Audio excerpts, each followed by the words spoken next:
नमस्कार and welcome back to my channel passion for greenery. आज की वीडियो में हम बात करने वाले हैं इस बेहतरीन और ब्यूटीफुल से दिखने वाले ऑर्नामेंटल प्लांट के बारे में। इस प्लांट का नाम है अरेलिया।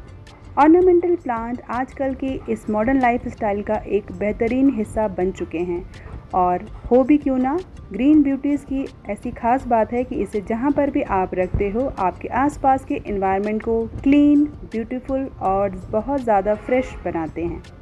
तो चलिए बिना किसी देर के आज की वीडियो को शुरू करते हैं। आज की वीडियो में अरेलिया से रिलेटेड सारी इन्फॉर्मेशन मैं आपसे शेयर करूँगी। तो चलिए वीडियो को स्टार्ट करते हैं।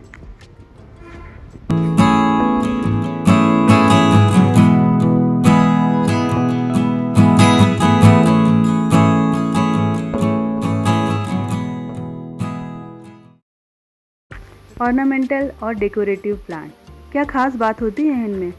तो इनकी सबसे ख़ास बात ये है कि ना ही इनमें फ्लावरिंग होती है और ना ही इसमें किसी तरह की फ्रूटिंग होती है। सो बेसिकली ऑर्नामेंटल प्लांट्स आजकल की स्पेशल नीड इसलिए हो गए हैं क्योंकि ये केयर काफ़ी कम मांगते हैं और इनकी ब्यूटी इनकी फोलिएज पर डिपेंड करती है। आप देख सकते हो कि इसकी लीव्स कितनी सुंदर हैं। तो इसी तरह के और भी ऑर्नामेंटल या डेकोरेटिव प्लांट जो भी होते हैं उनकी ब्यूटी सारी उनकी लीव्स पर डिपेंड करती है। तो आप ऐसा कह सकते हो कि ये प्लांट घर में लगाए ही इसीलिए जाते हैं क्योंकि ये इतने ज़्यादा ब्यूटीफुल होते हैं, क्योंकि जहाँ पर भी हम इन्हें रखते हैं उस एरिया को ये बहुत ब्यूटीफाई करते हैं। इस तरह से आप यहाँ पर इसकी लीव को देख सकते हो, इसमें बहुत सारे वेरिएशंस हैं। ये इसकी वेरीगेटेड वैरायटी है। तो चलिए जानते हैं कि अरेलिया के कौन कौन से टाइप्स होते हैं। तो अरेलिया के बहुत सारे टाइप्स होते हैं, लेकिन यहाँ पर मैं आपको कुछ शो कर रही हूँ। ये देखिए, ये भी अरेलिया की ही एक वैरायटी है जो दूर से आपको पार्सले या धनिया की जैसे दिखाई देगी। ये भी अरेलिया की बेसिक वैरायटी है। ये ग्रीन कलर की ये वैरायटी है। अरेलिया की एक स्मॉल वैरायटीज़ भी आती है जिसमें उसकी लीव्स काफ़ी छोटी छोटी होती हैं और काफ़ी डेंस।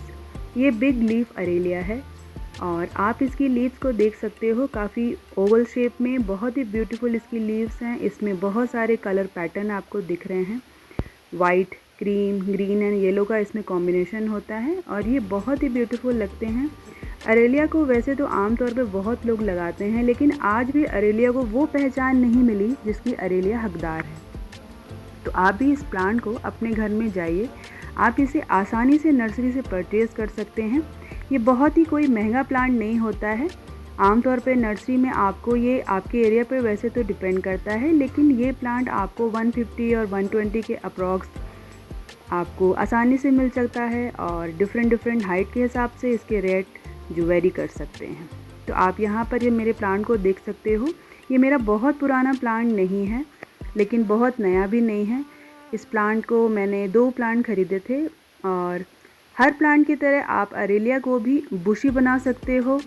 बुशी बनाने का एक बस सिंपल फंडा ये होता है कि किसी भी प्लांट की जो स्टेम होती है ना, आप अगर ऊपर से कट करोगे तब जाके उसमें साइड ब्रांचेस होंगी, जिससे वो प्लांट बहुत ज़्यादा बुशी और डेंस दिखाई देगा। किसी भी प्लांट की ब्यूटी उसकी डेंस होने पर ही निखर कर आती है। आप इसकी लीफ का साइज़ दे सकते हो। ये बहुत ही ब्यूटीफुल है। इसमें साइड में बहुत माइनर से कट्स होते हैं जो शायद कैमरे में अभी दिखाई नहीं दे रहे होंगे, बट ये प्लांट बहुत ज़्यादा प्यारे होते हैं। इन प्लांट को हम आसानी से प्रोपोगेट भी कर सकते हैं और इस प्लांट को आप आउटडोर और इंडोर दोनों जगह आसानी से रख सकते हो। इस प्लांट को अगर आप घर में रखना चाहें और वाटर में प्रोपोगेट करके भी रखना चाहें तो भी इसमें कोई भी दिक्कत आपको नहीं होगी। अगर इस प्लांट में हम फर्टिलाइज़र की बात करें तो इस प्लांट में बहुत ज़्यादा फर्टिलाइज़र की नीड नहीं होती है, क्योंकि कई बार क्या होता है कि हम ऐसा सोचते हैं कि अपने प्लांट में हम बहुत सारा फर्टिलाइज़र डालेंगे तो हमारा प्लांट बहुत ज़्यादा हेल्दी और बड़ा हो जाएगा, लेकिन ऐसा बिल्कुल भी नहीं है। ये एक नेचुरल प्रोसेस होता है। किसी भी चीज़ को ओवर या अंडर किसी तरह की रिक्वायरमेंट नहीं होती है, तो हमें हर कुछ बैलेंस वे में लेकर चलना चाहिए। तो अरेलिया के संग तो ख़ास बात यह है कि अगर आप इसमें ज़्यादा किसी भी तरह का फर्टिलाइज़र डालेंगे तो ये प्लांट डेड भी हो सकता है। इसकी स्टेम्स वैसे तो काफ़ी सॉफ्ट होती है। इससे क्या होता है कि इसमें साइड ब्रांचेस बहुत आसानी से निकल जाती है।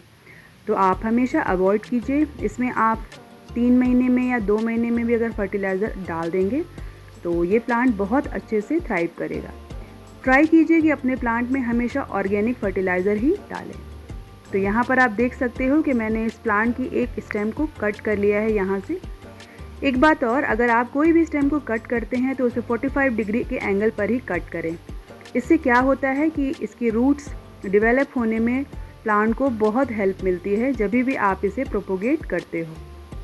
तो इस तरह से आप भी अपने प्लांट की छोटी छोटी जो स्टेम्स हो, अगर प्लांट हेल्दी ग्रो हो जाए तो आप उसे टाइम टू टाइम कट करते रहिए, एक्स्ट्रा प्रोपोगेट भी करते रहिए। ये देखिए, कुछ दिनों पहले मैंने इसे कट करके प्रोपोगेट किया था। ये जो रिज़ल्ट मैं आपको दिखा रही हूँ ये कम से कम 1 मंथ के बाद का रिज़ल्ट है। तो आप देख सकते हो कि इसकी रूट्स काफ़ी अच्छे से डेवलप हो चुकी हैं और बहुत अच्छे से ग्रो कर रही हैं। तो चलिए अब देखते हैं कि हम कैसे अपने अरेलिया प्लांट को हेल्दी एंड बुशी बना सकते हैं और लंबे समय तक अपने साथ रख सकते हैं। तो सबसे पहले हम बात करते हैं सॉइल के बारे में। अरेलिया को वेल ड्रेन सॉइल बहुत पसंद है, जिसमें कोकोपीट और आपकी गार्डन सॉइल, थोड़ा सा परलाइट भी आप मिला लीजिए और फंजीसाइड ऐड कीजिए, तब अपने प्लांट को लगाइए। फिर आप इसकी ग्रोथ को देख सकते हैं। टाइम टू टाइम आपको चेक करते रहना है कि सॉइल में किसी तरह का फंगल अटैक वगैरह तो नहीं हो रहा है। तो इस तरह से आप अपने प्लांट को अच्छी तरह से ग्रो कर सकते हो।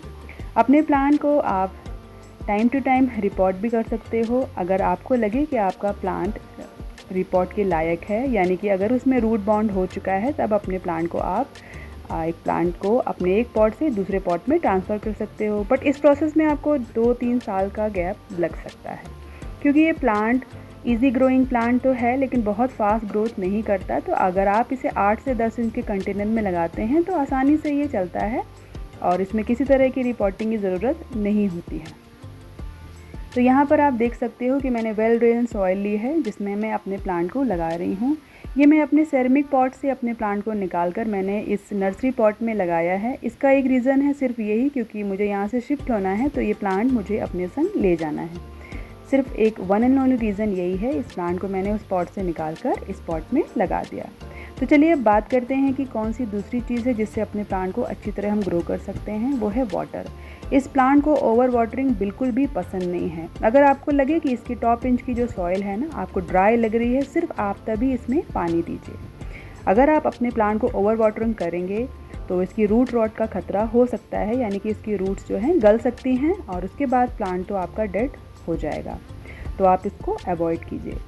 अगर हम ह्यूमिडिटी और मिस्टिंग की बात करें तो इस प्लांट को ह्यूमिडिटी बहुत पसंद है। अगर आप इस प्लांट को अपने बड़े बड़े प्लांट के आसपास या नीचे अगर आप इसे लगाते हैं तो इसकी ग्रोथ बहुत ज़्यादा निखर के आती है, क्योंकि इसे ब्राइट सनलाइट वगैरह बिल्कुल भी पसंद नहीं होती है। तो अपने प्लांट को आप ऐसी जगह देने की कोशिश करें जहाँ ह्यूमिडिटी मेंटेन रहे। और इस प्लांट को अगर हम मिस्टिंग की बात करें, मिस्टिंग यानी शावरिंग या टाइम टू टाइम इसकी पत्तियों पर पानी का स्प्रे, इसे ही हम मिस्टिंग कहते हैं।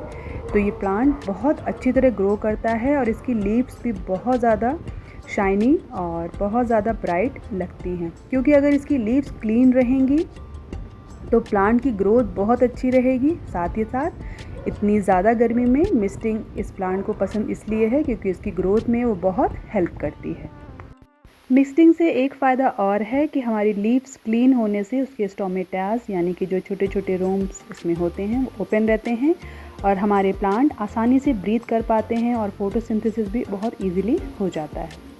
तो फर्टिलाइज़र की बात भी मैं पहले कर चुकी हूँ। आप गर्मियों में चाहें तो लिक्विड फर्टिलाइज़र भी आप इसको दे सकते हैं।